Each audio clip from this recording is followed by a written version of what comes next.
Hello, and welcome to our Data Standard Update webinar. This is Sam Taylor. I think many of you have met me before. I'm looking at the attendee list, and I think I've worked with a lot of you. I'm the Director of Product Management for Ecovia Solutions, and one of the people who help lead our updates, our compliance updates for HMIS, and I'll be walking us through the HMIS Data Standard Update today.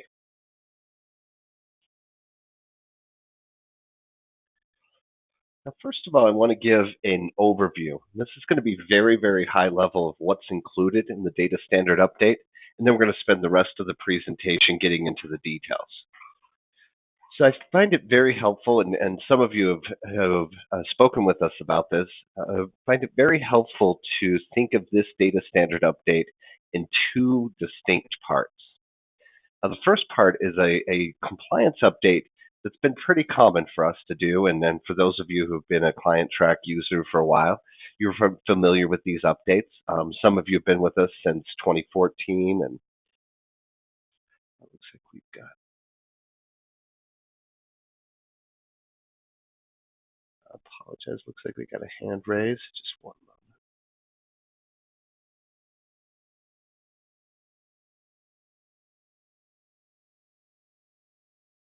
Ashley, are you able to speak now?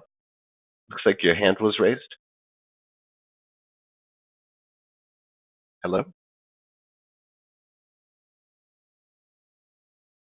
Yeah, well, we'll keep going.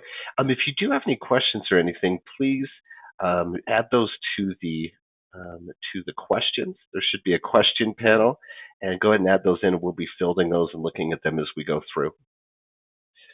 All right, so a lot of this update, at least half of it, is going to be a pretty standard update. Those of you who've been with us for a while, this would be similar to 2014, 2017. As many of you know, HUD is on a 3-year cycle for adding in new data elements, and every 3 years is a significant update. Nearly every year there's a small update of some sort, but every 3 years is a much larger update. We are definitely in a 3-year period. Now, what this means is we would expect some new data collection fields. HUD has also provided guidance for converting old data or old locations of data into new data elements. And I'll explain a couple of those as we go through. And we also include in here updates to the CSV. And we will also be looking at report updates. And I'll have details about exactly which reports and which CSVs that we'll be looking at. Now, the other portion of this data standard update is quite unique. And this is a unique one for this update, and not something we've seen before. This is what we're calling coordinated entry standardization.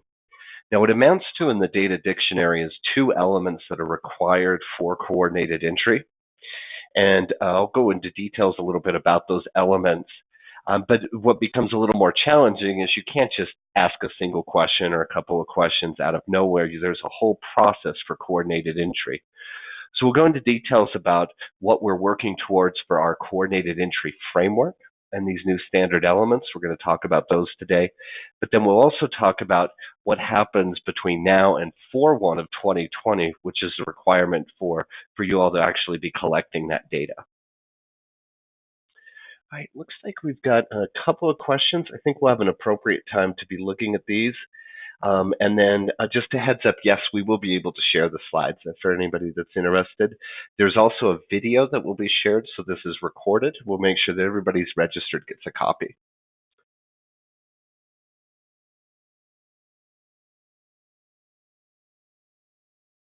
Move to the next slide here. All right, some details on our compliance updates. Now, of course, if you want very precise details, best place to go is the HMIS Data Dictionary. This is the guidance that vendors use when they're updating their system. There's also an updated data manual, and I think that'll be helpful for you, especially for those of you developing training materials. That's quite a useful document. And then there's also the CSV and the mapping guidance as well, if you're looking for those. Those are all available on HUD's website, and you can download and reference those for any other details. Now, some of the things that have been included, there's been project descriptor updates. Now, the project descriptor updates, there are some that are specifically HUD. So HUD's moved around some of the fields from what used to be in a different data element all under project information. For example, some of the COC information and geography, all that's moved under program information. And what we've done for this update is we've created a new project setup form.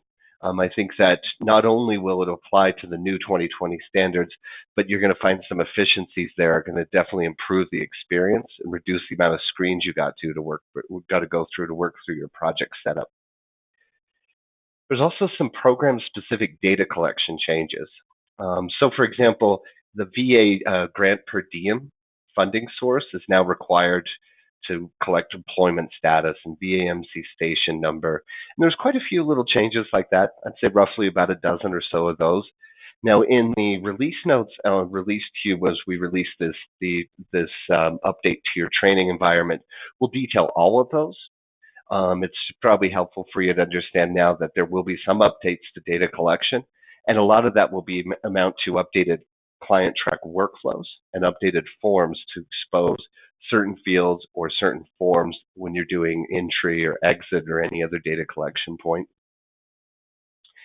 A pretty significant change is going to be the current living situation change. I have a whole slide over that, but in quick summary, HUD is basically replacing contact with current living situation, and I'll show you in detail what that looks like. And that's going to be probably a pretty big change for those of you who are using contacts. So we're going to talk through that in much more detail later on. Now, I did mention conversion of the existing data. Now, this is only data that HUD has provided us instructions on how to convert. And this data, the actual conversion mapping is available to anybody. You can just download that off of HUD's website. We'll also be including details in that in the release notes so you exactly know which tables were affected and what data was affected. Now, a quick note on that. Generally speaking, unless we actually need to change a value, when we move data from one section to another, we don't delete the old data. This is to make sure that you don't have any data loss as you go through these data standard updates. So there'll be some details about how your service records that are used for contact will still be in place as just one example of that conversion, where we are going to make sure that you still have access to the old data and can report on that if you need to. Hey, in addition to what I would say is more of a compliance update, so HUD required updates, we're also going to be deploying two very simple work groups, simplified work groups. I'll talk about those a little bit more later on, but these are work groups that either you could use as a foundation for new work groups that you're creating, or you may be able to take some of the workspaces and menu groups from them and use them in your custom work groups. More details in a minute, in fact, on the next slide. But this should be something that improves the overall user experience in the system. We also have the CSV export that'll be going out, a lot of new files, and that will be detailed in the release notes. And then you would expect updates to APR ESG. There's new programming specifications available. And we've had to update PATH in a couple of places, data quality reports, and there's some other reports that have been touched by one change that we'll detail on one of the next slides.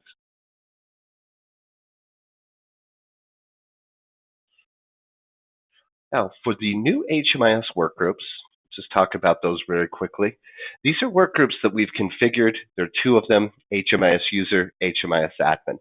Now, as most of you know, we did have 4 baseline workgroups that most people have used. Based on usage data and so forth, it really looked like one was mostly used. We're splitting out these 2 workgroups so that it's a lot simpler to select which ones you use for new users if you're using baseline, and also to establish some best practices and new features that either you can use in those work groups or you could use in your own custom work groups if you add them in using Workgroup Designer. So the first thing that I think will be interesting to most people is we created a workspace specifically for reporting. And I can actually show you this, just one second. Take a minute for this to load. This new work group. Okay, just give that a second to load. So here is the reporting workspace. Now, what this allows us to do is to organize all the HMIS reports, simplify the interface for them. You'll notice no flyouts, no need to dig into multiple layers. You simply click the menu group and you're able to access these reports. Now, none of these are new reports, but this is actually just a better way of organizing these, we believe. So you'll be able to access this, and you really just could add this workspace to your own custom work groups if you want to. And the new work groups use all of those design principles throughout. So you'll notice here, we'll go to clients. There we've got no flyouts, very simplified work groups, using menu groups a little bit better. And hopefully what you see, there's a couple of things that improve simplified user experience. And also, you'll notice that it should be easier to find things. For example, all these are alphabetized, right? So a few other things like that to make it a little bit easier for you to work with. Okay. Also, we'll be adding in a program workspace. Now, the program workspace is really under the idea of supporting some more advanced coordinated entry use cases. So the idea would be you have your own workspace for coordinated entry projects. So you can see the by name list for those coordinated entry projects, take other actions with them. But we developed that workspace to be more generic, so you could really use it for any program. So for example, we had a lot of clients who were interested in some type of workspace for street outreach projects, where you could do a little bit easier tracking with people. You would be able to configure this new project workspace to work with any project. So it should be something that I think people will find a lot of use for. And we will also use in our own implementations in the future.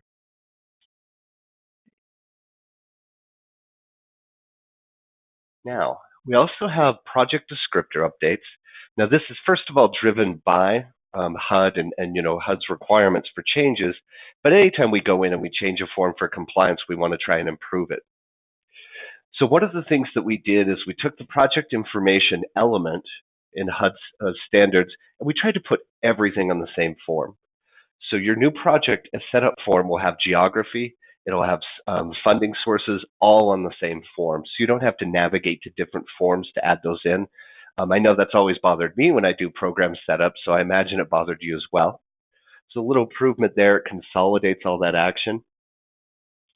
Now also, we have some track changes. So what I mean by that is anytime you make a change to your program setups, right? So you change it from one project type to another, which generally you don't do, or you make other changes to it. What we're doing is we're automatically tracking a full log of those changes.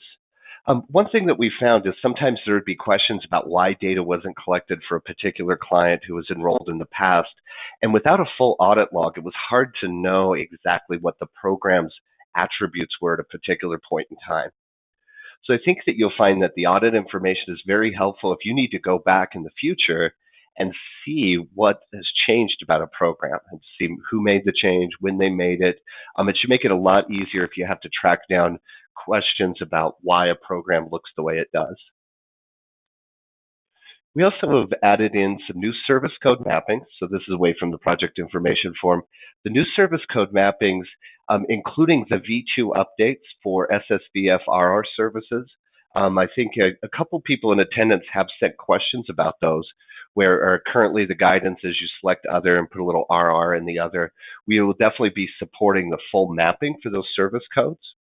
So those of you who do have RR projects funded by SSVF, one thing that you'll want to do when you go live with this is to map services to use for that service provided. There'll be instructions on how to do that in the release notes. Also, organization. This is a big change. I think a lot of people may have seen this. Organization has moved to, victim service providers moved to an attribute of organization. So you'll be able to see that in the system and be able to work with victim service providers and just mark that they are so in the organization.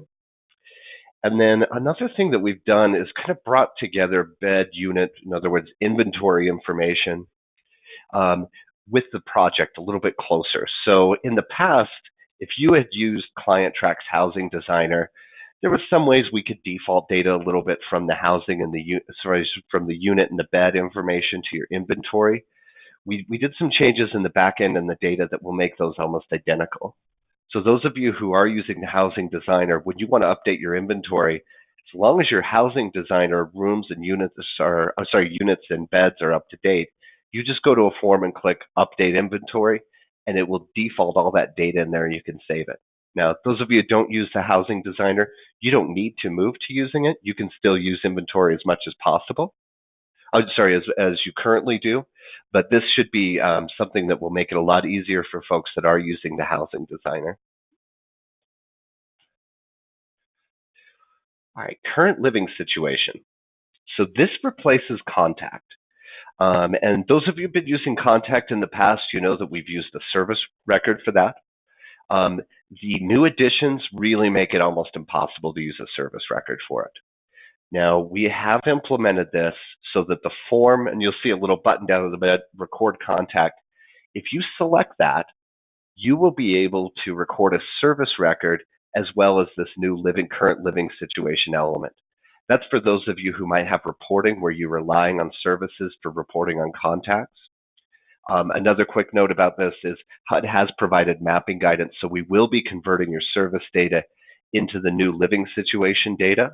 So you will have some continuity, but if you want to keep the service continuity, you'll have that option available. Now, what HUD has done with living situation is it's taken a few different elements that are concerned about where a client's at a particular point in time. So this is where were you last night, this prior living situation, current living situation, and destination. Now, to make this simple, I'm going to display the data dictionary. Those of you who have the data dictionary, this is Appendix A. And so how does harmonize these lists in a way so that you have your prior living situation, 3.917, always our favorite data element, uses the same type of response categories as current living situation and destination. Now, some of these you'll notice we don't ask, like here it's just for the exit, but these lists are harmonized. Now, with that harmonization, you're going to get a lot more interesting data, I think, with current living situation.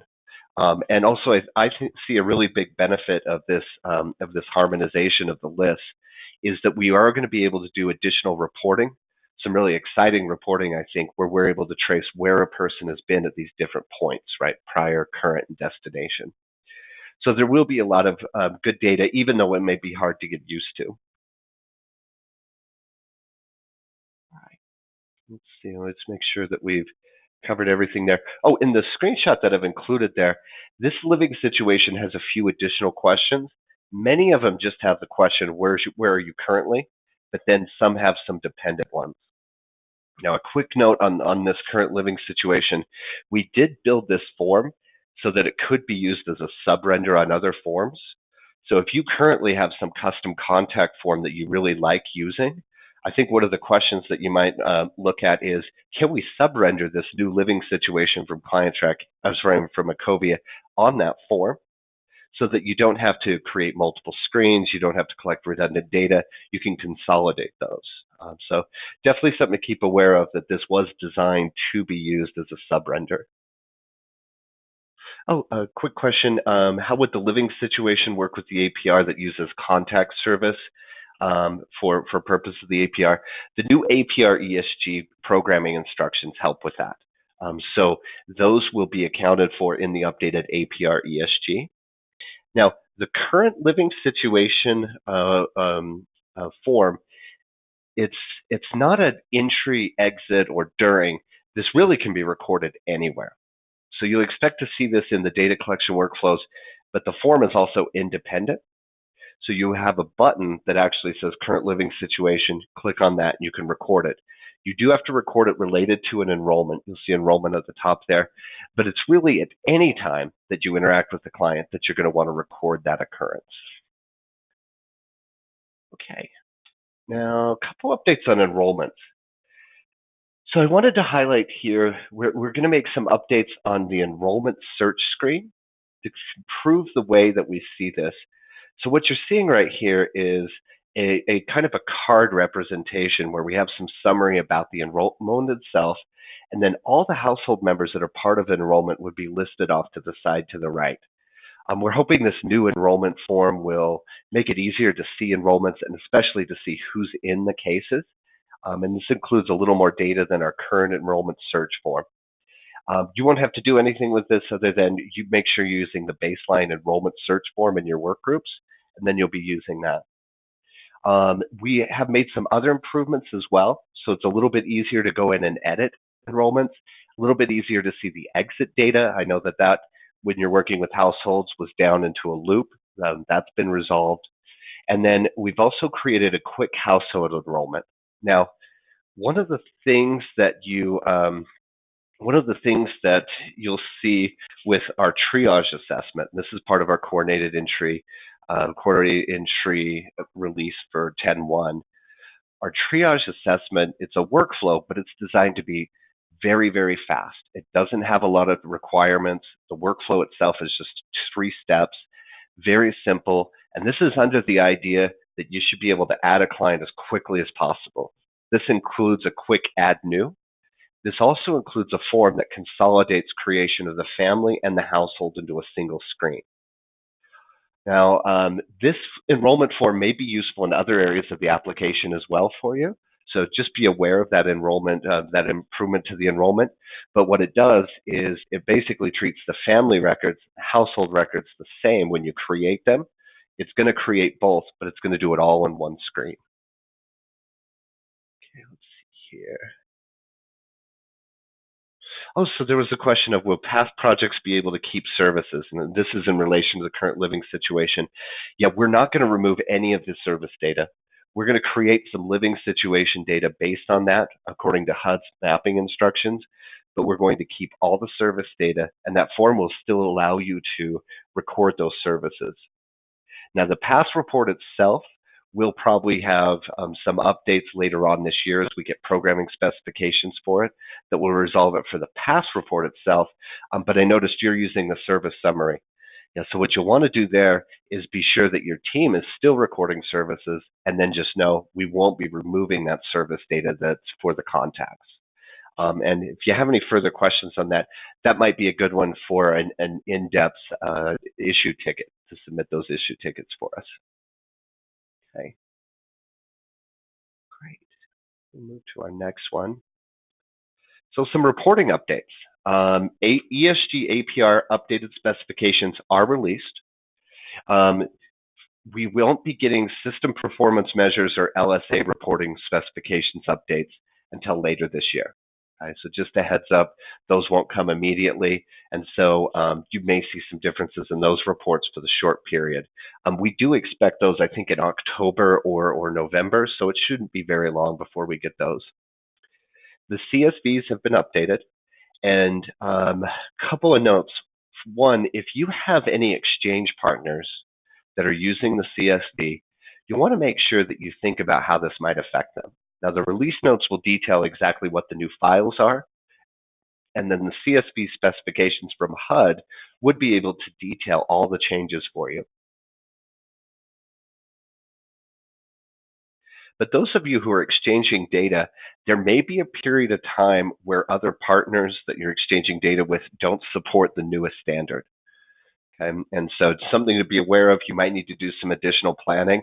And if you've got questions to help you resolve that, let us know. The other thing to make note of is SSVF is going to use the older version of the CSVs for the first reporting after 10.1. This is the same as it is every year, and we'll make sure to support the older versions of the CSV during the month of October. Now, after that, we will be removing the menu options from the work groups. You could still technically access it, but understand that the older versions of the CSV aren't fully supported after that period. Okay. Our data quality reports are also being updated. So HUD doesn't necessarily give as much instructions around those. There's a little bit in the reporting glossary, which has been updated. But what we've done is any data element that's affected, we've gone in and updated the report logic to fix that. And one specific fix is HUD made it pretty clear that if you have a special needs or client track a barrier that qualifies as a disabling condition, all the reports should show you as a disabling condition.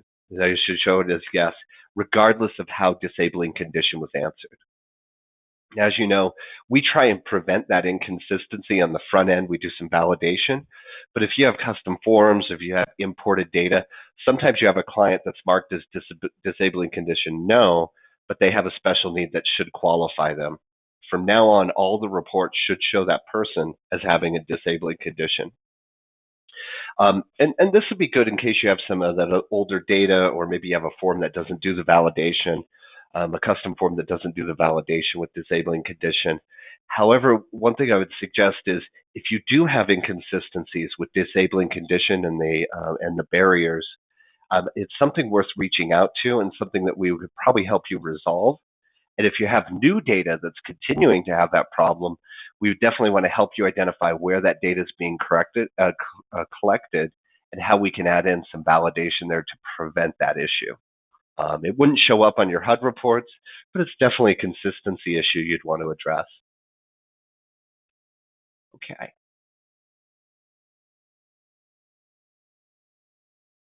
Oh, question about will the disabling condition affect the active clients reports? Yes, absolutely.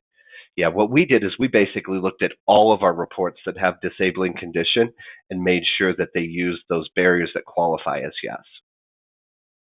Great. And a couple other questions that we'll address a little bit later on. In fact, we're getting so many of these, I'll jump ahead just a wee bit. So the timeline, and I've got some slides detailed about what to expect during this timeline, but we will be deploying to training environments on 8/30. The HUD requirement is 9/1, but as most of you know, that's a weekend, and then you have Labor Day right after. So we're going to be doing it the Friday before they're due in your training environments. So that would be 8/30. And along with that 8/30 will be the release notes and other documentation that will help you through this. Okay, so that those will be released. And we're going to be releasing the release notes and documentation both through our email distribution list for HMIS and also in the system update history. So you should be able to get them in both places. Now, I'm assuming everybody on this call is part of the HMIS distribution list because that's probably where you heard about this webinar. If you're not sure, please reach out to your account manager. We want to be sure that you're all on the list. And if you know other people at your organization who should be on that list, let's get their identifying information and contact information because we're going to be sending out updates multiple times during this process through that email distribution list. And you want to make sure that you're getting those emails. Okay. Yes, and there was a question about a sync, and in fact, we're already kind of aware of that. If you do have synchronizations that are around that 8/30 date, or in the month of September, please work with your account manager if we need to make any special exceptions. There's certainly ways for us to work around syncs. I will have more details about syncing during the month of September on another slide. Okay. Yes, and when in doubt about the syncs and other things, reach out to your account manager. There's a lot of coordination between our account management team and the product team to be sure that we all understand the deployment and the coordination there. So go ahead and reach out to them if need be. All right, I'm going to talk now about coordinated entry, and then we'll go back into detail about the timeline. So the coordinated entry standardization, when it comes down to it, it's really two elements. Now, when HUD uses data elements in the data dictionary, we all know it's not just a single field, right? It's multiple fields. But those two are coordinated entry event and coordinated entry assessment. Now, coordinated entry event, I have a whole slide on where we're going to talk through it. This is going to be, I think, the one that's going to need the most attention. And I think all of us will be spending a lot of time with this over the next few months.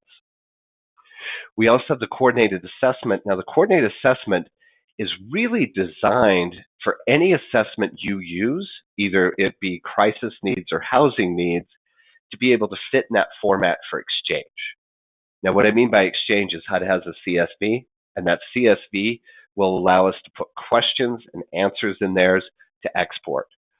Chances are this is going to be used for reporting, and it could also be used for data exchange in some scenarios. But that coordinated assessment is a very generic element that should work with any assessment. I will let you know that we are going to build exports for our triage assessment and then also the VI SPDATs and the whole collection of VI SPDATs. So if you're using either of those, there's not anything to worry about. With the other coordinated assessments, what you'll have to do is set up an export, and this will be a feature that will be available after 10.1 in preparation to make sure that we're all ready on 4.1, so we can export any assessment that you use. One quick note on that assessment, I would be sure to identify what you think in your community is your crisis needs assessment and your housing needs assessment. Now, we'll have a little bit of guidance from HUD on what those look like, and we'll have our examples, but it's definitely something that requires some local decision-making about what those designations mean. Now, what we can't do here, what we won't be able to do is send out individual elements like different distinct forms. For us to do coordinated entry, we figured we had to build out a foundation. So it's not just a couple of forms for collecting assessment and collecting entry events. It is instead workflows, it's extra by name lists, it's other features that will help you with coordinated entry and help standardize it. Okay? We will be releasing that foundation. I'll have another slide discussing that in a moment. We'll be releasing that foundation on 10.1. And the process from 10.1 to 4.1 is how do we take those pieces and either connect it with your coordinated entry, or if you don't have one currently, how do you start using those so you can be ready by 4.1? And I think it's important to note, you can actually start collecting this data very soon, right? It really depends on where you're at with your coordinated entry. And we'll talk a little bit about how we're going to help you through that process here in a little bit. Now, for the coordinated entry foundation, wanted to share with you, here is the kind of theoretical model that we used. We worked with a lot of experts. We have worked with a lot of clients on coordinated entry. So we took a lot of that learning and consolidated it, put it together, and came up with a foundation that I think we can work with and that will be helpful for almost everybody. And that really splits the activities up into a few different areas. One is access or triage. Another one is more in-depth assessment, and then making referrals, hopefully with the idea of exiting to self-sufficiency or at least through placement and housing. Now, all of these pieces we built into three main components, and there's actually a lot more going on, but it's helpful to think of them these three. One is a triage assessment workflow. One is a housing needs assessment. This is also going to be a workflow. And then a by name list for coordinated entry. Now, the idea here is as soon as we get somebody that we know we need in coordinated entry, we're going to do a quick triage and enroll them in a coordinated entry project. It's important to note here that the coordinated entry status element and assessment element all require an enrollment in coordinated entry. It's an essential part. Now, once we enroll somebody in triage assessment, they're going to appear on a by name list where we can do a more in-depth assessment. We can record current living situation.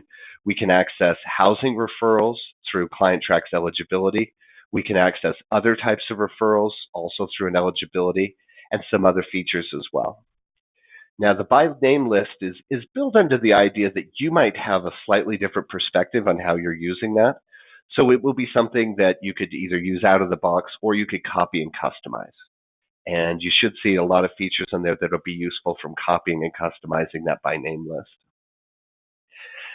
Another thing to note, so both these assessments, we've built them so they can have local overrides.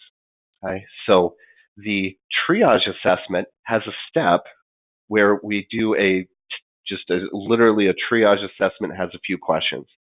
If you want to override that, our coordinated entry foundation will have a feature where you can override it with your own triage assessment. The only constraint there is it's got to be one form. Now, the housing needs assessment, we built that with the VI SPDATs. We built in so that it'll look at age and whether or not it's a family or individual to show you the appropriate tool. Now, if you want to override that, it's actually a workflow override, so you can include multiple forms and even logic to override it. So hopefully what this will do is allow us to use this foundation together, but then also override it with your local assessments if you want to. And that would be something too that if you change your mind over assessments over time, you can just override it again, right? And have some level of customization. I think a couple of questions here that'll be relevant. Question about will coordinated entry assessment be tied to master assessment? That is true. It will be tied to a master, and most importantly, it's ultimately tied to the enrollment. So the enrollment in coordinated entry is going to be associated with that assessment and all sorts of other data, including the coordinated entry status, any referrals, and other data that's collected. And then question about the 10-1 deployment. Yeah, the 10-1 deployment and the 830 will both include coordinated entry. 830 will be to training, and then 10-1 to be to production. Now, to be clear, if you're currently using your custom work groups and so forth, the coordinated entry being in the production environment won't affect anybody. You would have to add them to the work groups to actually use those. But if you are planning on using them, I think what probably the best process would be is familiarize yourself with them during September. And then starting after 10-1, we'll be coordinating with people to identify an individual plan for your coordinated entry. And during that plan, during that execution of that plan, that is, we might be taking pieces of that coordinated entry foundation and incorporating it into what you're already doing. So coordinated entry status, this is going to take the most work, I think, on all of our ends. Now, if you haven't seen these yet, what coordinated entry event is, it's the date of the event, and then there's different types of events. Now, when you get down to it, and you'll notice here it uses the same terminology we did for access and so forth, these are for the most part referrals. The only one that's not is a problem-solving, diversion, rapid resolution intervention or service. So what we've done, I apologize for that. So what we've done in the system is we created referral and service code mapping to represent each of these events. So as you record a referral that's mapped to one of these categories, that's going to record the data as a coordinated entry event, which has its own table, which exports on its own according to HUD CSV, and will eventually be reportable in various areas of the application. So the mapping itself will allow us to take advantage of any use of referrals that you're currently doing. We will be building a form specifically for this, for the collection. Remember, there are a few dependent elements that we may need, that you get prompted for based on the type of referral. That form could be used in a sub-render, and also could just be used as a model for taking your existing referrals and service forms and being able to use them to create coordinated entry events. We'll also be creating a stored procedure for it. Now, what this allows you to do is those of you who have a lot of existing established forms, and let's say, boy, we don't really want to change this process. What you do is you map your existing forms to these different events, and then based on the data collected on those forms, they would pass data into the stored procedure to create those events, to create the data in the table for coordinated entry event. This should be helpful for those of you who might have your own coordinated entry already established, and maybe these different access events and referral events are in different screens or different areas, and you really can't just consolidate them using one form. Now, a couple of questions. Let's see. A coordinated event tied to a coordinated enrollment project. Yes, absolutely. So one of the requirements of this is that the event is tied to a coordinated entry project. Those of you who may not be using coordinated entry enrollments currently, that'll be one of the things that you have to do in preparation for that 4/1 deadline, is start using enrollments. Okay. So I'm ready to dive into timeline details. Let me look for some other questions.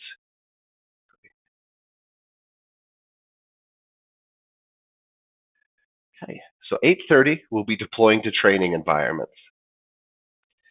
Now, probably your biggest concern to think about is synchronizations. Now, once the new features are deployed to your training environments, you shouldn't sync until 10/1 when we're going to update the production environments. So if you're in the middle of any projects, if you currently have a sync scheduled, This should be something that you work out with your account manager and try and coordinate the timing on that.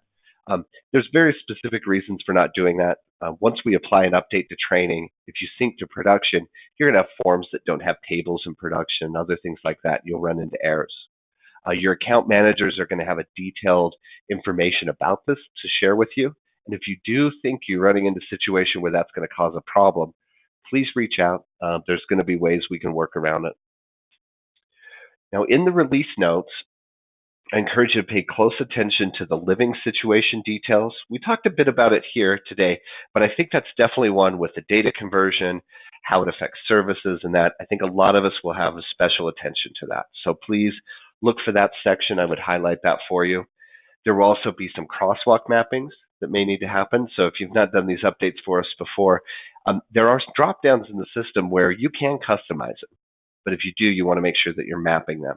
And if you've not mapped your existing list, sometimes you have to go in and add those mappings. So we'll have a checklist of which mappings we would expect, and please just take a look at that, see if there's any that you need to map. If you need any assistance mapping, we can do that as well. And then in there, we'll also include some details about the updated form versions. So earlier there was a question, do we get a list of the forms that are updated? Yes, it'll be in the release notes, and then also there'll be some guidance about which forms are the new version that might need to be assigned to your custom work groups. Okay. Now, there'll be a lot of other details in those release notes as well, but I think those 3 sections are going to be really important. We'll also be sending out in the month of September, we'll be sending out data about the impact analysis. Now, what this does is we take all of our new forms, right, any new forms that we use, and we look for customizations that might be affected by the new forms. So for example, if you customized universal data assessment, that is a form that has been updated specifically around VAMC number and a couple other points, and the impact analysis will let you know that would be a form that would need to be updated. Now, during the month of September, there will be a lot of testing and training. A couple of things this will mean is your own local training, especially around some of the bigger changes. You should be conducting that sometime in September. I think living situation would probably be a big one. The actual workflows for all the data collection points haven't changed significantly. So the only other big point I would make is that if you see new features in these work groups that we've updated that you want to incorporate, you'd want to do that in September, train on it, and then sync and go live with that on 10/1 in conjunction with the production update. Also during the month of September, as we encounter issues, any bugs, or anything that we need to make in terms of improvement, we will be deploying those. There will be notification through that email distribution list that I mentioned earlier, and we'll also be updating your system update history anytime those goes out. But I would expect at least a couple updates during September, since that's just kind of the way these deployments go. So October 1st, I believe it's a Monday, we will be deploying on that Monday. Now, this deployment does not require you to exit out of your system. There is a very slight chance that you might be working on something that's dependent on an object when we're actually deploying to your production. That's pretty unlikely, and you would see a minor error, and you could just retry again in another moment. It would be fine. So this will be a update that you don't need to log out for. Your users don't need to be available there. If you have any special concerns around 10/1, please coordinate with your account manager. Let us know on that. By then, and some of these reporting will be available earlier, but by 10/1, all the new reporting, so ESG and all the other updates, ESG APR and ESG and CSV will all be available. And we also have the older version of the CSV for the month of October, especially for SSVF, but some of you might also be doing exports that rely on the older version. Now for the standard update, this is complete. October 1st, you'll have the update, be collecting according to the data dictionary. For coordinated entry, there's going to be a process between 10/1 and 4/1 of next year where we're going to have to get your coordinated entry up to date. Now, this is an area where there's not going to be a single answer for everybody. Everybody's got their own unique needs around coordinated entry, and the goal here is to be able to collect the standard elements with as little disruption as possible, right? And try and make it so that it incorporates so it's incorporated in what you're currently doing or what you want to do. It's also a good time to maybe update coordinated entry if you need to, um, rather than you having to use just our coordinated entry out of the box and the same for everybody. So what this will involve, we've already done basically a census of all our coordinated entry implementations. We have a list of those, and starting in October, there'll be outreach specifically to each one of you that have coordinated entry, and there'll be some coordination. Now, our intent here is to come up with individual plans for everybody. Everybody has coordinated entry. So this will involve an assessment by one of the product team members of your coordinated entry, a list of suggestions, right, and lots of phone calls and interactions there to come up with a plan to get you there by 4/1. Now, I think somebody made the point in the questions. If you can get there earlier, great. You can start collecting the data as soon as possible. But the idea is to have those plans executed sometime between 10/1 all the way through to 4/1. For those of you who worked with us during the LSA, that's kind of been our model for this, which is individualized outreach, somebody that you can contact and talk to through this process, and then really a lot of dedication on our team to individually helping you implement those coordinated entry systems. Now, those of you who are new to coordinated entry, I think we may have a couple of people. If you're new to coordinated entry, I would highly recommend you start with the foundation that we release on 10/1. There are already some easy ways to override the assessments used if you need to do that. And then if you need other features, this is something you'd work with us on and your account manager to determine what else needs to be done to implement those coordinated entry. To be clear, the coordinated entry foundation that we're building could be used without any modification. Could be used just with setup data, coordinated entry project, some referral services that are mapped. But pretty frequently we see people with the needs to configure those. Okay. Hopefully those 3 slides addressed all the questions around timeline. Now, right now, I think we'll just open it up for questions. There was a question about information date related to inventory. So that went away. And the data would still be in the system if you're using it for anything, but it is something that is no longer part of the data quality standards, and we'll be hiding that field on the form. Also, for those of us who suffered a little bit through the LSA on information date, we'll be very happy about that. Do want to underline that, yes, there will be a list of forms that were affected. Make sure everybody gets those.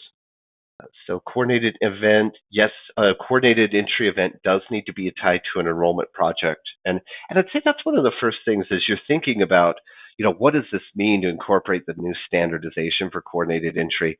First thing is, be sure you're enrolling in a project. If you're not currently doing that, that will be one of the bigger aspects of planning, because one of the things that we got to do is make sure however you see people are involved in coordinated entry can now be seen as an enrollment and be accessed and interacted with as an enrollment. So please, those of you who do that, don't currently do enrollment, be sure that that's part of our individualized plan. So question about what do we think is most likely to trip people up in the new standards. So a couple of things here. One, customized universal data forms are always a little bit tricky. And I think this is one form we normally recommend people avoid customizing, but if you have one of those, that needs to be updated. One of the reasons we recommend not customizing that one is because of the tremendous number of form rules on there. As you know, that one has 3.917, a few other tricky ones. So that would be one area, universal data. I think if you're not using enrollments and referrals in your current coordinated entry, that will trip you up. And that, of course, we'll have an individualized plan around for your community, but it's good for you to know where you're at currently. So if you don't do enrollments, don't do referrals, there's going to be a bigger gap in the standardization. The living situation, how it used to be a contact, could also trip people up. And this one, because where you're used to seeing it in the system, it will be somewhere else completely. and that will be a little bit unusual. It'll be hard to get used to. The other thing to note is you may have custom work groups that don't custom work groups that won't have access to it immediately because it's a brand new menu option. So if your users are in custom work groups, be sure to do a little to-do that says make sure they have current living situation. We'll underline that in the release notes as well, but that would be a big one. Oh, so there's a question. Somebody currently has this SSO project type for their coordinated entry. And chances are all we'll need to do with that is change the project type. Now, don't do that yet. Let's make sure that that's part of your individualized plan. But if you're currently enrolling clients and you just selected an SSO project, unless you have reporting and other things tied specifically to that SSO, we'll probably be able to just use that and change the project type. Now, if for some reason that can't be done, what we would be looking at there is what does it mean to migrate those enrollments or copy them into a new project. So that'll be something that we'll have to discuss your specific needs. One thing I'd recommend if you do have that is identify any reporting you do with that SSO project. That way, as we work through your individualized plan, we can be sure that any changes to that project or any changes to the enrollment data doesn't interrupt reporting. So currently users cannot change a program a client's enrolled in without doing a new enrollment. Is this change? That will probably not change. There are technically some ways around that.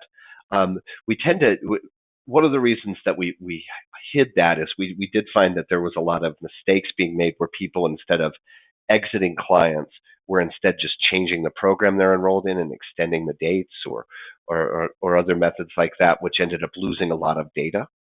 So one thing I'd recommend on this particular one is probably find the use case where you do need to change those programs after somebody's been enrolled, and then log the support tickets. I think if you have that because it's a data entry error, there's a way for an admin to do that, absolutely. But if your users have to do that routinely, that would be something that we'd want to learn more about before giving you advice. I'd hate to give you poor advice on that end. Let's see what else. There's a webinar on the 20th. Thank you for reminding me about that.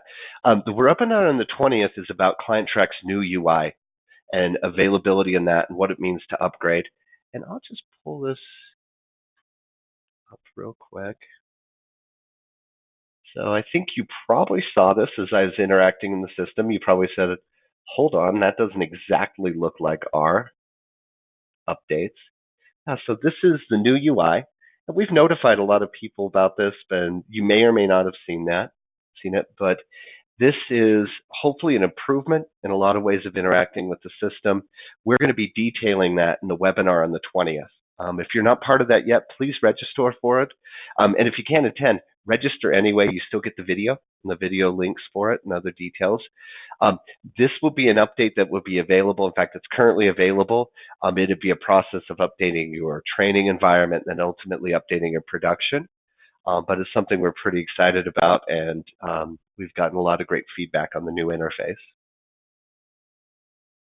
Okay.